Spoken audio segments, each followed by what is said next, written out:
All right, now I'm joined by Josh Hoey, fresh off of breaking his own American record and winning the U.S. indoor 800 meter title in 143.24. Now your indoor PR is faster than your outdoor PR. You've made it back to Flag. What are the feelings coming off of such a big weekend out on Staten Island? Yeah, I'm excited. I mean, going into the indoor season, I was pretty nervous just talking with my dad and Coach Justin about building a schedule. Initially, I was like, man, I'd like to kind of mostly run the 800 and kind of maybe build up like World Athletic points or just kind of go around that route. I knew I wanted to run like a 15 or a mile because I've been kind of doing a lot of that training in flag, just building up that aerobic strength. And I tried to get into the Wanamaker mile and they wouldn't really accept me yet. And so it was like, man, I knew I could get into the 15 at the Grand Prix. And so it was like, might as well just take the entry while I have it. And then, because Millrose was like, we'll put you in the 8 if you want. And so, yeah, the season ended up kind of coming to this thing where it was like, I'm going to have to run like the 1,000, the 15, the 8, like the mile, and then kind of come back for USAs. And so it was just like, I was kind of talking with my dad. I'm like, this is like going to be a gauntlet. Like, because it's like once you kind of start it, it's like there's no really slowing down. So, and he's like, yeah, but we'll be all right. So I was like, all right, I guess if you say so. But yeah, so like those were some of the kind of nerves going into the season. But like once the season started rolling, like Coach Justin does such a good job, I'd say, like programming in between races, and like we were staying in communication and just kind of like sorting through those like bumps and bruises after each race, and then it ended up going well. So yeah, I'm happy about how that indoor sort of domestic campaign went, and yeah, I'm just excited to compete on the global stage.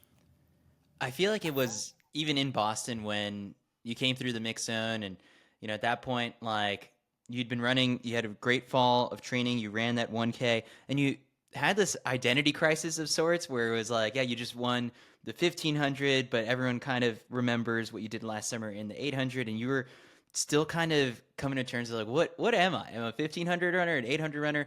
And it's good to have the versatility to do both. But for this point in the season, have you finally embraced like, I'm an 800 guy, and going into the World Championships, like you're the guy to beat right now.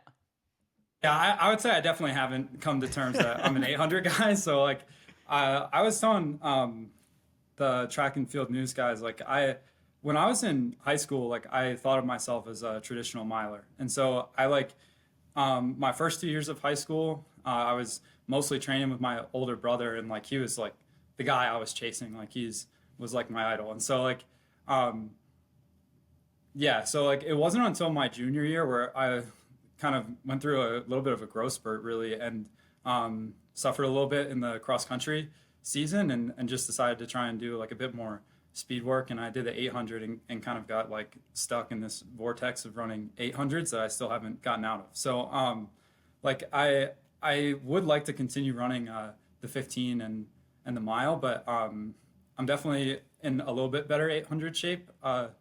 And I do like the 800 a lot. So like I'll continue running that, but like I still see myself as like a middle distance runner.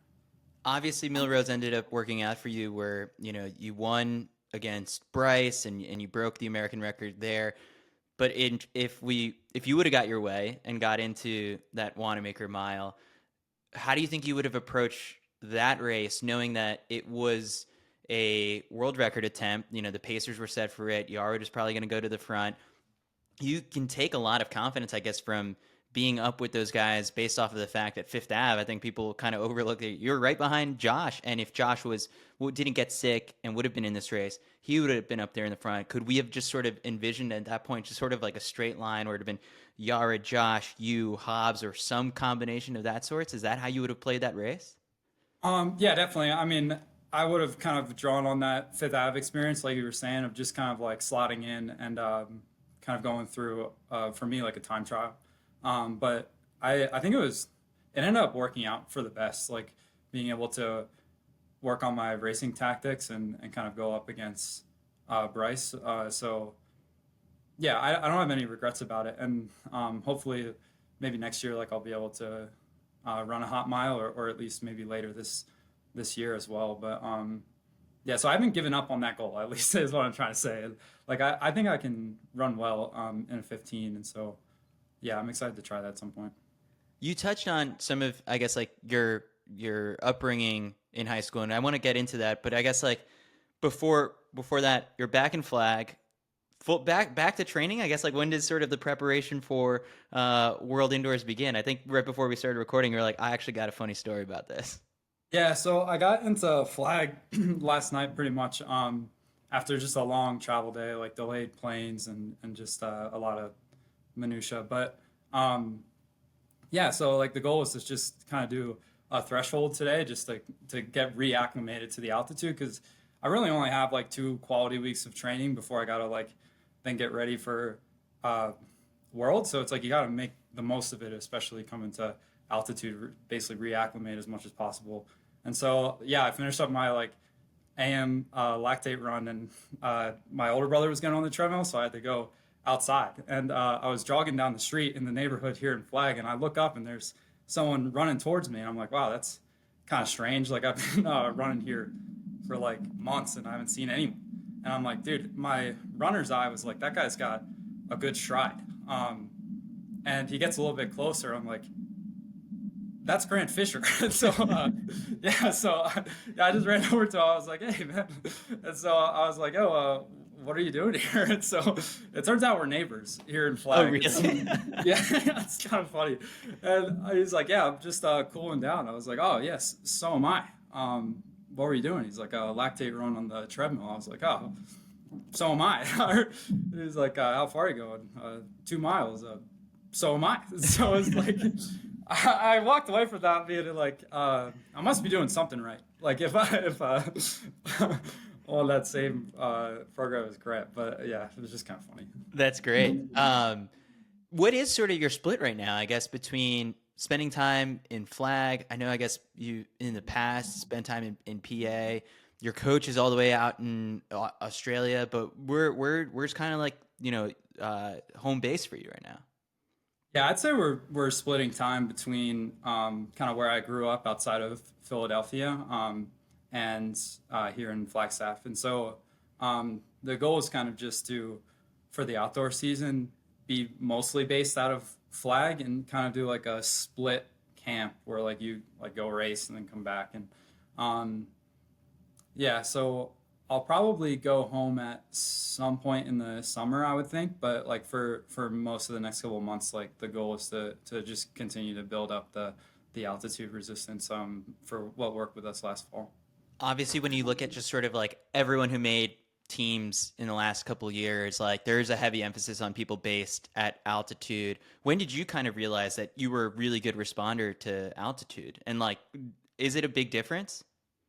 Um, it's a huge difference, and I would say I did a altitude camp as like a 18-year-old or 19-year-old when I first went pro, and I really struggled with it. It was a really difficult experience. Like I pretty much came back after like 4 weeks and got hurt, and then got into like sort of an altercation like with the coach, and like it like made me not want to go back to altitude. And so like for a while, like we haven't really thought about going to a camp. And after just last year, like just looking at how many people succeeded going through altitude camp, it was like, well, it's kind of adapt or die at this point. So it's like it doesn't really matter if I go and blow up, because I'm not going to catch up to these people if I don't do it anyway. And so yeah, and like my dad is like has taken a lot of sacrifice to like kind of help us train and put us in the best environment possible. And so he was like kind of, he and I were talking, and we set up this camp here in Flagstaff. And so yeah, it was a lot of ups and downs through the fall, but ultimately we were able to kind of manage that. Can you give me, I guess, like a better understanding of just like this training block for this indoor season? Like, I guess like it's just through the grapevine, and then also just from like piecing together what you've said in quick mix zone interviews and all that stuff. But It feels like you've been firing on all cylinders for a while now, like since maybe last fall. Like, I guess how far back does this training block extend? And then do you anticipate taking a bit of a break after World Indoors because it is a long season ahead? Yeah, I would say we've been firing pretty hot for a couple months now, like at least since like July. And so So there was yeah, no break after like the summer track season. no, like my break was basically driving out from Pennsylvania to Flagstaff, which was like a 3 day trip. But yeah, I just want to say like I've been kind of wanting to tell this story. So like this success in the fall really wouldn't have happened without my brothers, especially my younger brother Jonah. And so like just to give you like an idea, when you're like really pushing a lot in the training, like you kind of go through these downswings. And so like we got our blood tested a couple times while we were out here, and it like turned out in November, like I was pretty low like on ferritin. And so like that kind of just happens when you're at altitude. You just burn through your iron stores. And yeah, I was kind of going on fumes a bit like through December, especially after that race in Boston. Like I got sick and then came back and was trying to push, and it really came to a head like at the end of December, like right before Christmas. And I was just like sitting on the couch, and after like basically 2 weeks of where like our workouts weren't seemingly progressing very well. And um, yeah, like I was just talking with my dad and Jonah, and was like, dude, we might have to pull the plug here. Like we're like flatlining. Like we got to go back home or something. Like we gotta save it before the indoor season starts. And so yeah, I was pretty nervous, but I'm like, all right, I gotta just kind of go for broke here. So like what the plan was like it was a Wednesday, and we were working out on Friday, and it was like this. It was like if this workout doesn't go well, like we're flying home. And I was like just feeling ridiculously tired, and I've like gone through periods of adrenal fatigue a lot, like over the last couple of years, and so I can kind of recognize these patterns. And so I like kind of came up with a plan with Jonah where it's like I went to the gym the next day and just lifted as heavy as I could. Like I like to the point where I was um, like seeing stars a bit. And the reason for that is like you're just trying to kickstart your CNS like as much as you can. And so yeah, and so I Jonah and Jackson are way stronger in the gym than I am, so I was just kind of hang with them. And so we showed up on Friday, and like I'm really sore, but like I'm not feeling as like sluggish. And so the workout's basically like a 2K, then 12 by 300 at like mile pace, and then another 2K, and then a 400. And so yeah, I went through the 2K in like 5:20, and then did the like 300s off of like a minute rest, and like kind of did the 2K easy, and the second 2K like this threshold. And so then like I'm struggling, but this 400 kind of means everything to us, is like what I'm trying to build up here. And I look over, and Jonah is on the ground just from the 300s. Like he doesn't have the same endurance that we have, like that Jackson and I do, like because he hasn't been training like a professional as long as we have. And but I know that like Jonah's wicked fast, like probably to an extent that not many people understand. And and he's on the ground, and I'm like, I walk over to him, I'm like, Jonah, I need 34. Like, and he knows I'm not talking about 200 or 250. Like we're talking 300 here. And he like looks up at me, and like I like help him up, and he's like, oh, yeah, I got it. And that just fills me with a lot of pride, because like there are people who are like, we have the best training group in the world, and like they don't like I was saying, like they don't really understand, like I would take a bullet like for my training partners, like and that's different. And so like anyways, like Jonah like shakes it off, and we take like 10 minutes, and yeah, I mean he just gets out like an absolute rocket, and we go through the 200 and like 21 high. And the goal for him was just to get to 300 and go 34. and he gets to like 250 and starts to just brick. And so I like pull on his inside, and he like goes to the outside of lane one to let me through. Like, and so I like go by him trying to like finish this quarter, like trying to PR in the quarter. And we get to 300, and I hear Jonah's footsteps just like still behind me.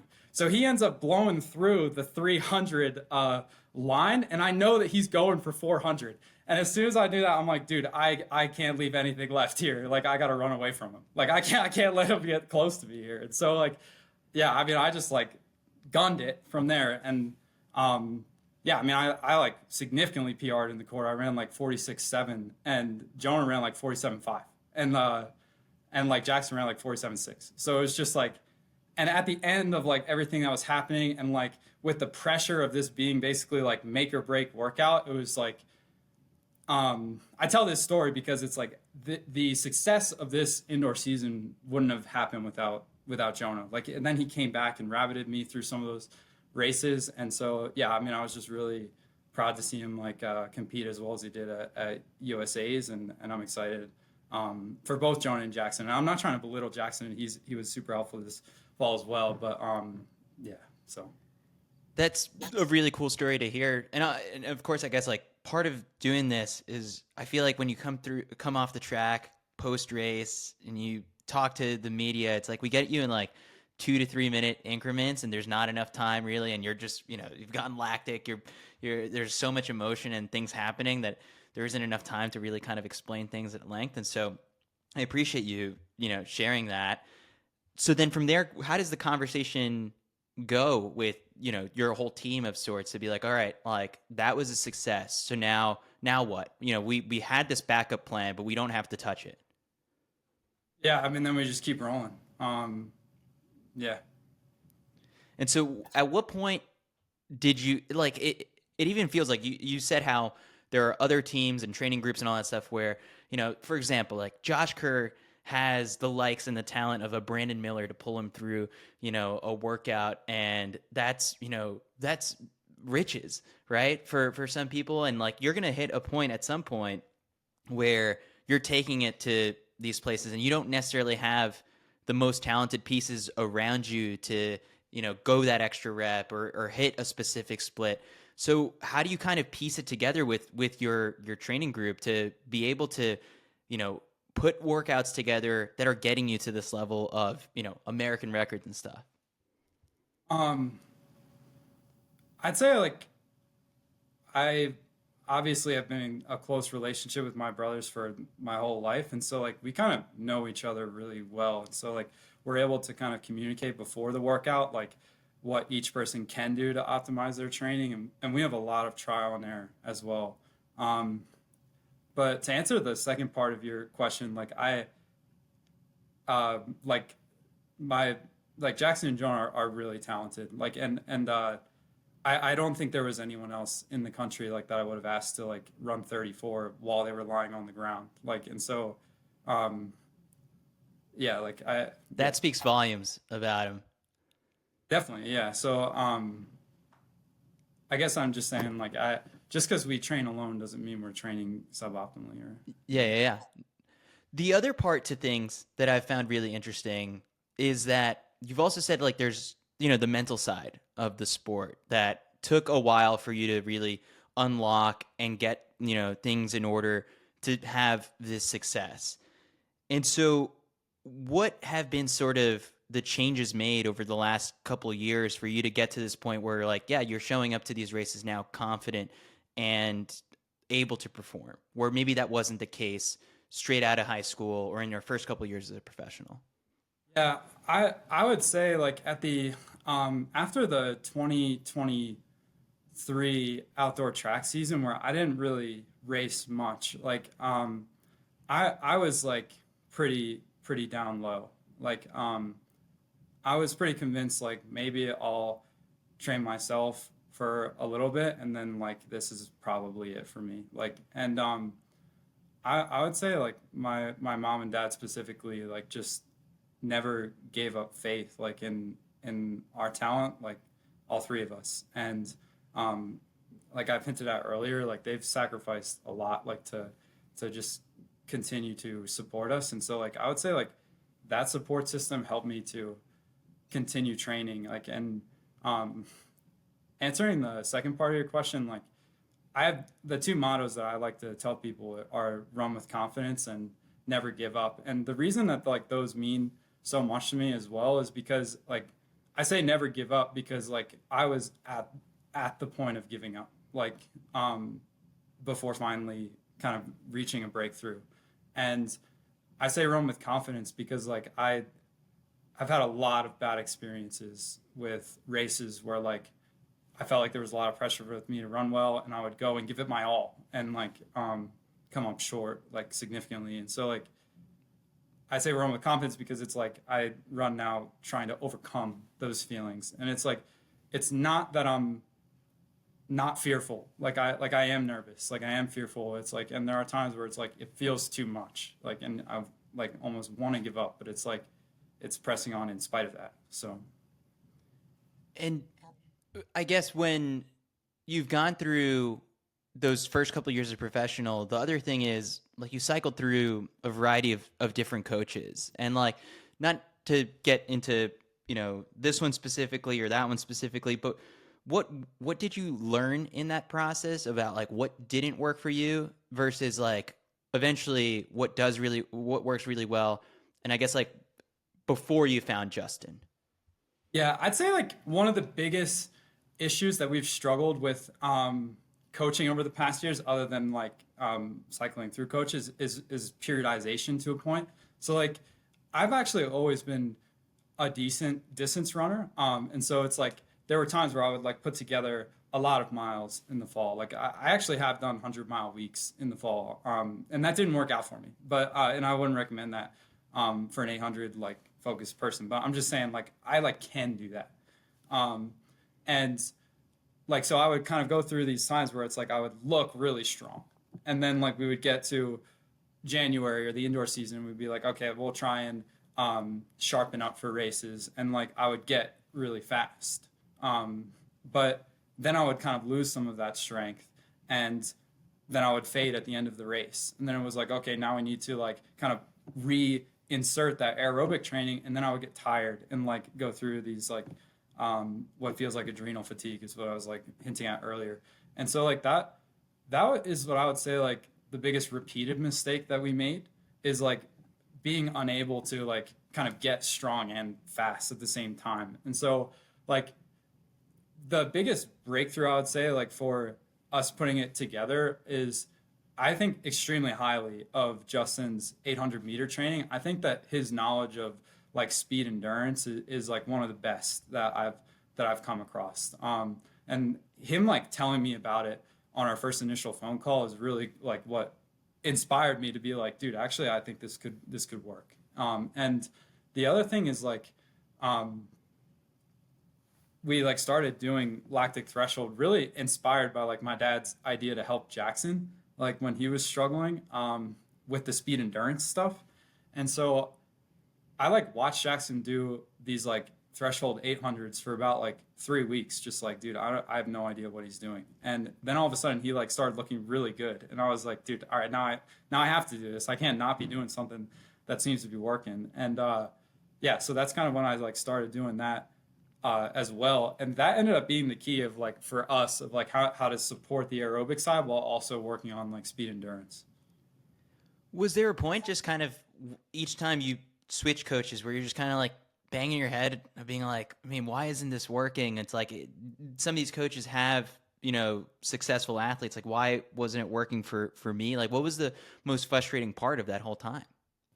I went pro in 2018. So I like Yard Nagoose was my roommate at U20s in Tim Peary. And I've like I watched like Cole Hawker in high school, and like I remember Josh Kerr like when he wasn't as that great at UNM, and like I remember watching Marco at Mississippi State like when he was struggling to run like sub 146. Like I like remember this stuff vividly. Like I like lived through it, and I just remember like seeing their like success, and I wasn't like jealous or anything. I was just confused. Like I'm like, dude, I've actually like been a professional before a lot of these people, and like have just been struggling. Like, and I like didn't know like what was going wrong in the training, because I would like watch these like YouTube workout videos and be like, dude, I can do all this. Like I know I can. And it was just kind of like I hinted at earlier, like putting together the actual training program of like how to like continually work on like those different energy systems. Like that was the missing kind of piece. And I would say like Justin has been incredibly helpful with that. If you were to go back and do it all over again, like how do you, would you still have gone through the process of turning pro out of high school and skipping the NCAA system? Yeah, absolutely. And like I have a lot of regret about like what's happened over the last couple of years, and it has been tremendously painful. Like I can't even, I don't even want to get into it. But at the time, it's like no one in my inner circle like could have imagined that it was going to work out that way. And um, like we've always been willing to take risk, like and like press hard, like with like the goal of being successful. And like at the time, that just looked like a way to do that. And so yeah, I don't have any regrets about that decision making, because I feel like we've sharpened and worked on that mindset, and it's helped me become successful now. So So getting to Justin, how did you find him? Like, and what do you remember kind of about that first initial outreach to know and feel good about like, hey, all right, like this is worth a shot? yeah, so my dad is family friends with Brad Sumner, who's the father of Will Sumner, and so like I've actually known the Sumner since I was like 5 years old, and so um, it was really Brad who like recommended to my dad to like reach out to this guy. And um, I was kind of I was kind of just tired of the coaching circle, and that's why I was like ready to just try and give it a shot by myself. Do you think this But would have been it? Like the last option, or because right now it's working and it's it's sticking, but like after trying so many different things that you're like exhausted. yeah, and it was also like not only that, like it was also the last year on my contract. So like Mm. it actually like was the last hurrah. Like and not everyone felt that way going into it. Um, but yeah, and I wasn't even gonna call Justin. Like even though my dad kind of told me to, and it was like my mom who kind of came up to me and was like, "Hey, your dad asked me to convince you to call him, so can you just do me a favor and make this easy?" And I was like, "All right, yeah." Um, and when I talked to him, it was like a lot of the ideas that I had about training, like that I was going to try and implement for myself. Like he elaborated in much better detail, and I'm like, he probably has more experience like with this than I do, and so he'll probably do a better job. And so, but at the same time, like I've done remote coaching situations before, like in part of our like spiral, and so um, like Justin was a lot more like collaborative like than some of our other past experiences. And so like I would say like using his knowledge, and then kind of the humbleness and like the intelligence to kind of work with us was tremendously helpful. Can you tell the story, I guess, about like having to pick up Justin from the airport and realizing like you have no idea what he looks like? Yeah, so I'd only been talking to him on the phone for like 3 months, or no, I mean longer than that.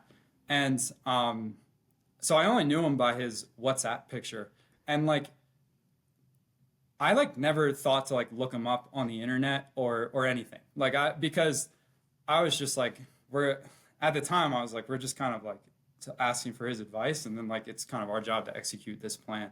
And so like um yeah, so I only knew him by really his like WhatsApp profile picture, and he has like a hood on. And so like when he came down the hopefully Justin, if you're watching this is not offensive, but like I had no idea that he was follicularly challenged. And so yeah, I didn't know he was bald. And yeah, so um, yeah, yeah, so that was kind of interesting. But honestly, I did know who Peter Bowl was, and he was with Justin, and so I actually recognized Peter and was like, "That must be Justin next to him." But like, yeah, I didn't actually know. So yeah, it's kind of funny, but yeah. So, how many total workouts or runs do you think you've done in front of Justin or in person? Because like, I guess like you've got your dad, you've got your brothers that like, I mean, that's just as much as what you need when it comes to just like the watchful eye of, coaches and training partners. But Justin hasn't witnessed a whole lot of your training in person, right? Yeah, but I mean, we take videos and stuff. And when he came to the States back in April, he stayed until early June. And so like we had a couple of weeks where we worked together, but I think like he has a lot of faith in us and like our technical execution. And so like if I'm honest, there are sometimes like where I'll change the workout and not tell Justin. Like and I'm not like changing the idea of the workout. Like I'm just like adding a rep or like changing manipulating the rest or like because I personally feel like my one of my biggest strengths as an athlete is like understanding effort zones. And so like I try to like apply that knowledge to the workouts and um yeah, I just say that because like even though he hasn't I guess watched us a lot, my dad monitors almost every workout. And so like it's kind of his job to um recognize patterns like he's an investment manager like recognizing patterns is probably the biggest part of his job and he's known us for a really long time and so my whole life actually and so like he um takes up some of that role as well. When I guess like I'm trying to think about your workouts and how you said that like you remember seeing the races and the workouts and all that kind of stuff that like some of your contemporaries have been putting together.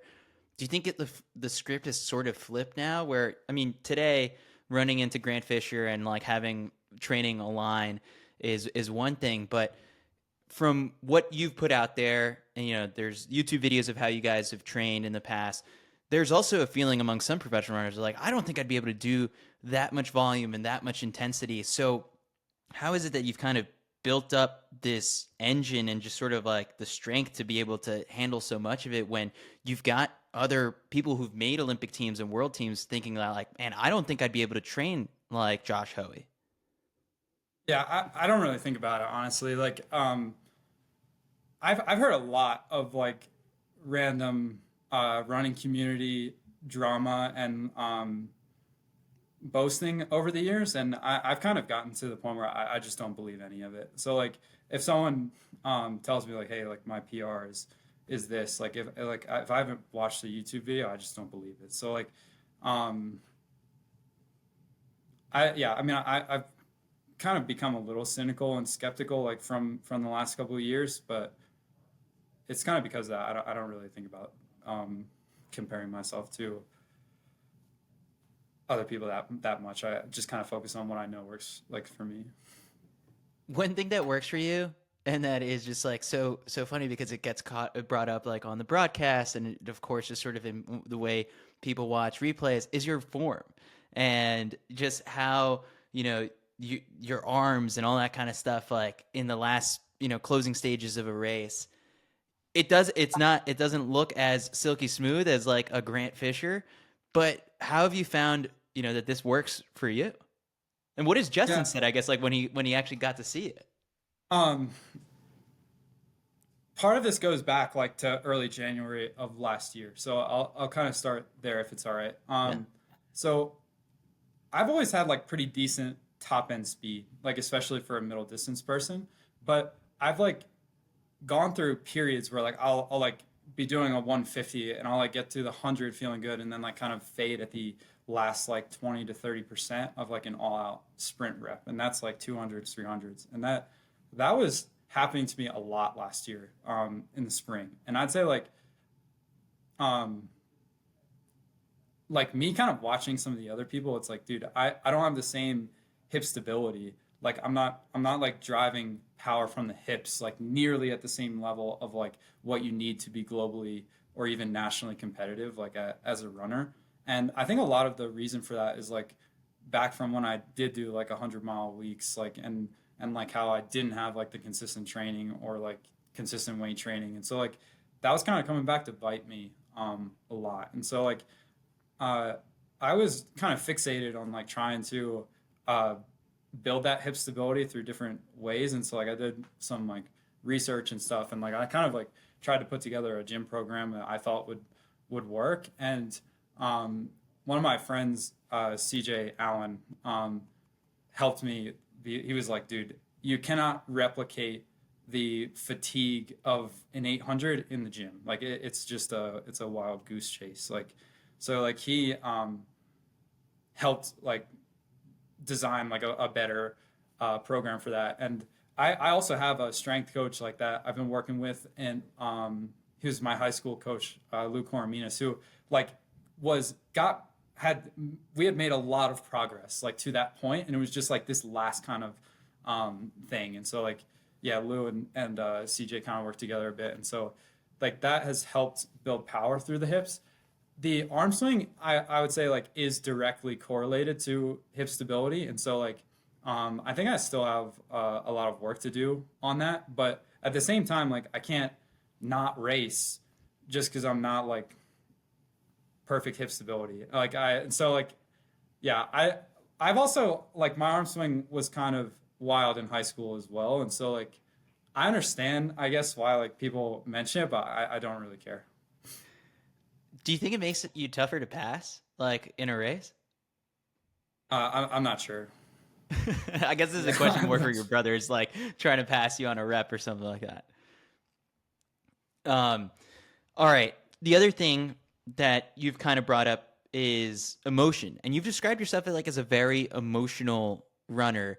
There's pluses and minuses to that, right? Like people can, run on angst during a race and be super emotional, or, how have you struck the balance of knowing what works best for you as an emotional runner?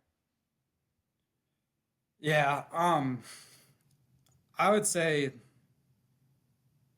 it's like kind of tough to admit, but like I with our like struggles over the past couple of years where like we were doing a lot of training and weren't getting any better, like I there were times where I would kind of like take that out a bit like on either like Jackson or Jonah, um and it like really strained my relationship with my dad too. So like we've like gone through periods of like where the relationship between our family was like struggling. And so I would say like um, we did like kind of an experiment where I don't know, like what I'm trying to say is like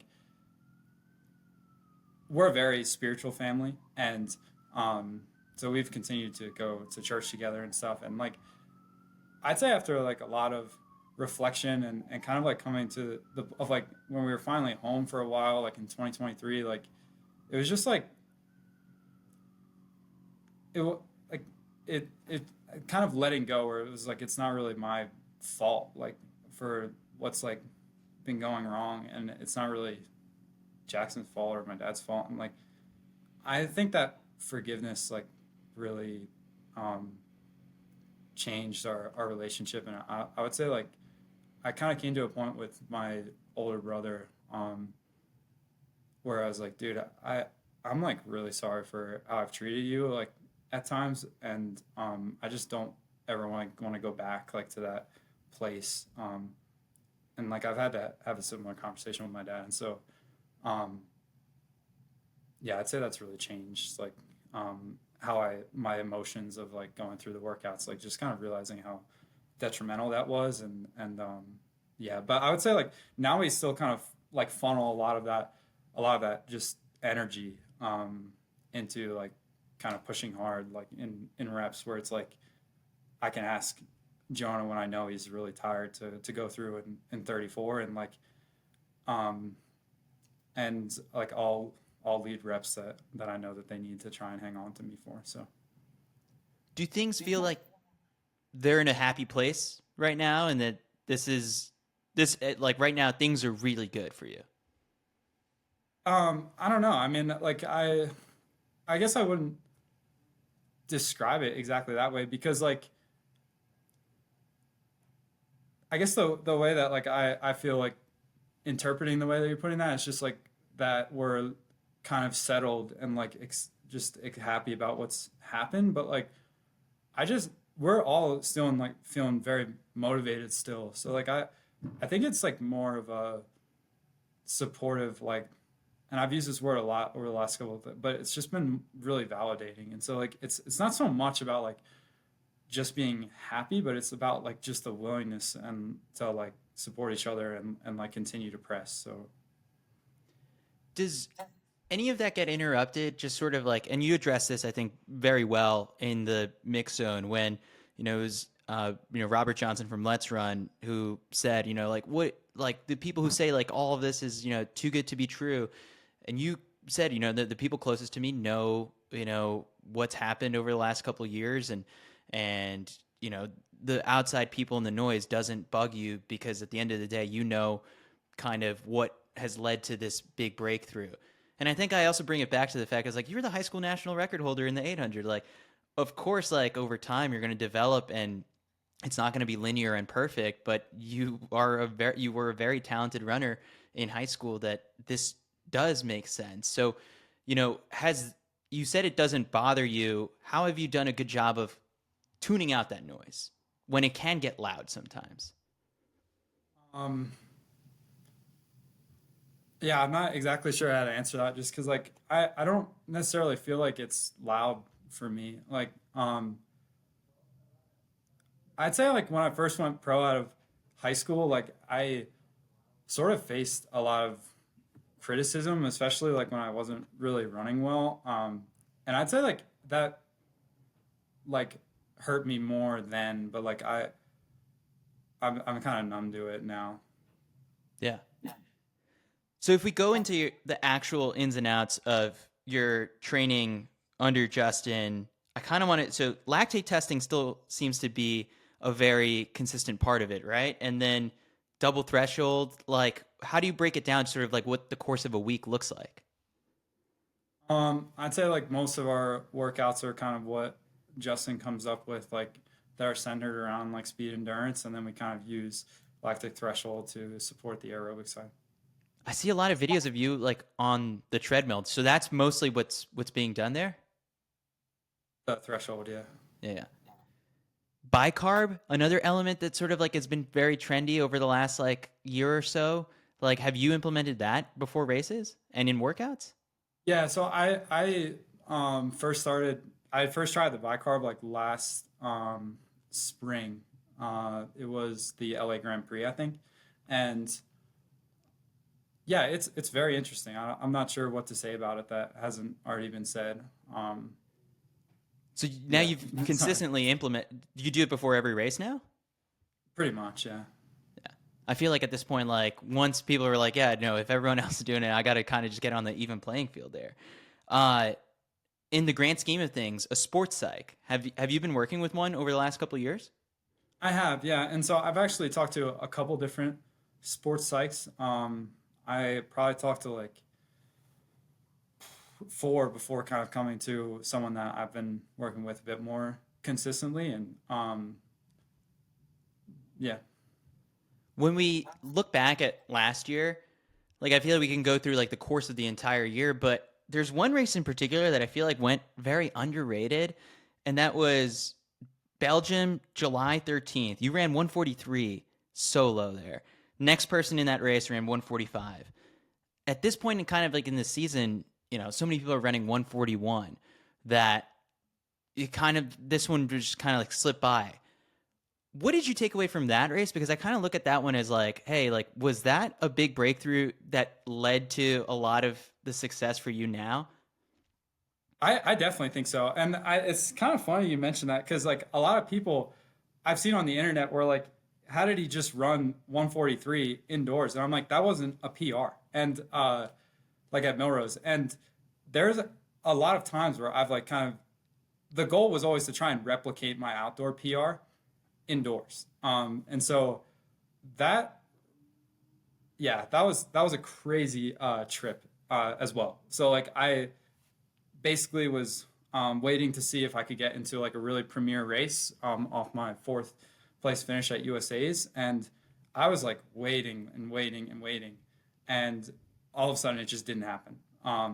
And it was like I think the Belgian race was on a Saturday. It was like Friday uh, at like 3 a.m. where we got a flight out of Ireland to Belgium, and like we flew to the wrong airport and just took a ridiculously expensive Uber to get back to like this middle to this town in Belgium I've never heard of. Was And this so like Kortrijk, right? Yeah, I think it's yeah, it Kortrijk. is. Yeah. And yeah, I mean, I was doing the pre-race the day before, just like really tired.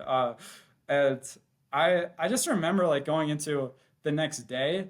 Well, first of all, I got like 12 hours of sleep going into the race, so that I was able to kind of bring myself back up. Like I'm not going to pretend like I was at like 80% or something. Like I was feeling better going into the race, but I was also just like so angry because I had run a race in Ireland like that Monday, and I like got out kicked in the last like 50 meters. And I remember I was like trying to hold back a little bit to try and like kick hard that last 100, and I didn't have the like requisite power to try and push like with that level of fatigue, and that's kind of what I was talking about earlier with the hip stability stuff. And so like I was just like, dude, I'm gonna just send it from as far out as I can.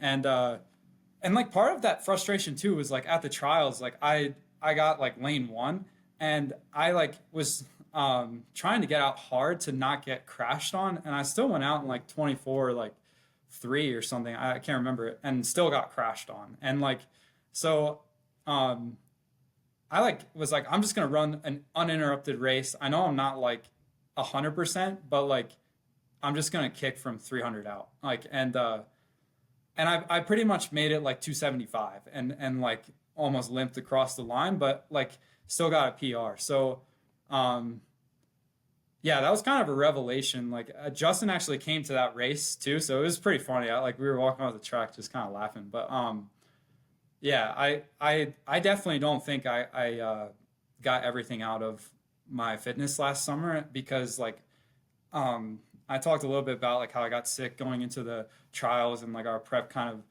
of got messed up a little bit, and like I didn't really want to talk about that much because I didn't want to make any excuses. But like I also think I'm just being like, the reality is like we could have gotten more out of that season. And so like a lot of people, it seemingly are like, oh, I don't know who this guy is, or like I can't believe his PR was only 144.1, um or like I can't believe like whatever.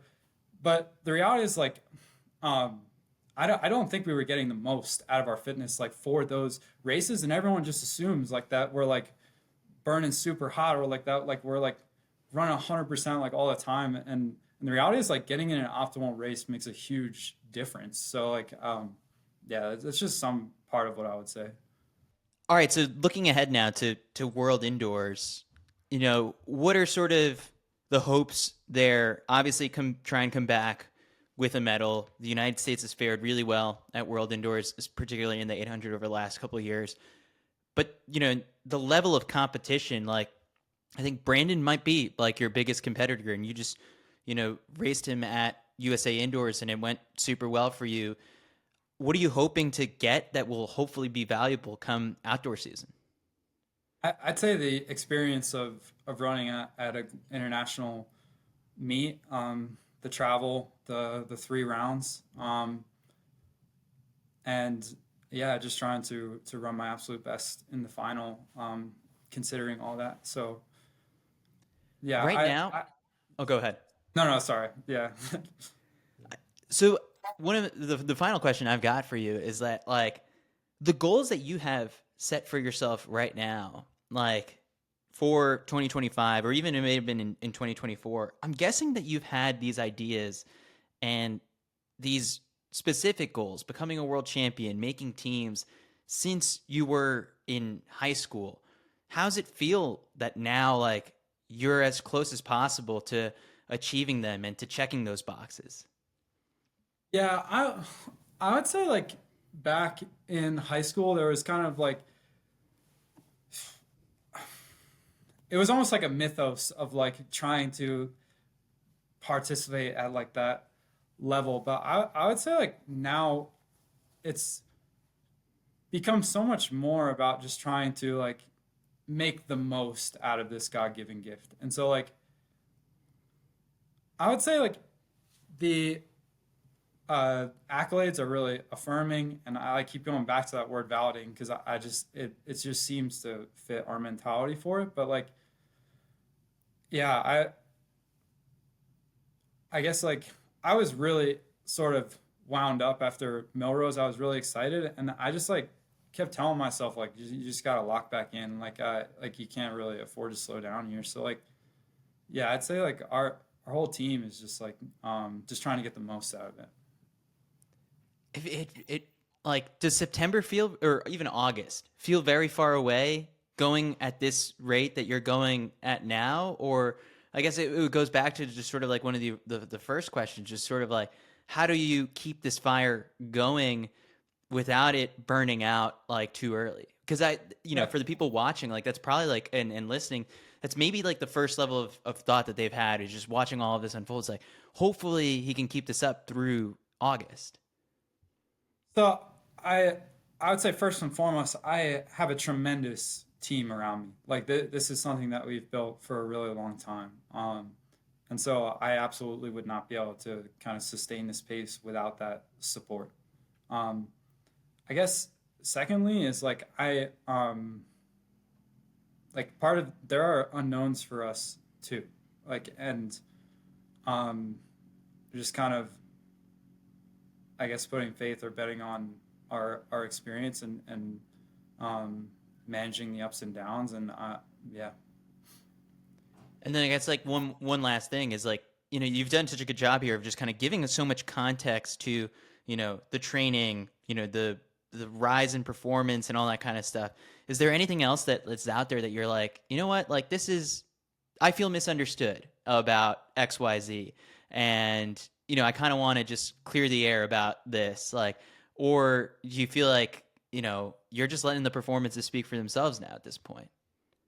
the only other thing I would say is like going into the trials last year, like that was a highly stressful situation, and maybe I'll tell the full story of that at a different time. But like I was listening to a book that like CJ recommended to me, Boundless by Ben Greenfield, and he was just talking about in the book like getting the like living optimally and like getting the most out of your life like is a like you need to have one phrase that just kind of like defines that purpose. And that was just like really hard for me to hear because like I just had been feeling lost for like so long.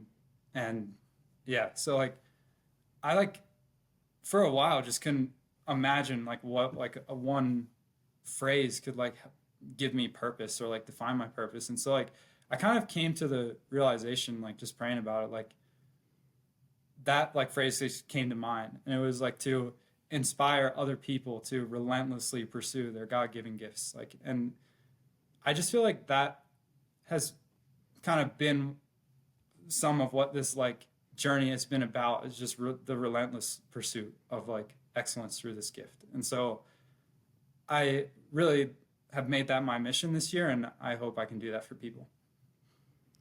Well, Josh, I appreciate you taking the time for this. You've got so many people rooting for you at the World Indoor Championships coming up, and so many people have been kind of amazed and inspired. So you're doing that part for sure with these record-breaking performances and these wins. And so best of luck with training over the next couple of weeks. And yeah, I know it should be cool to finally put on the Team USA kit as a senior. Thank you so much.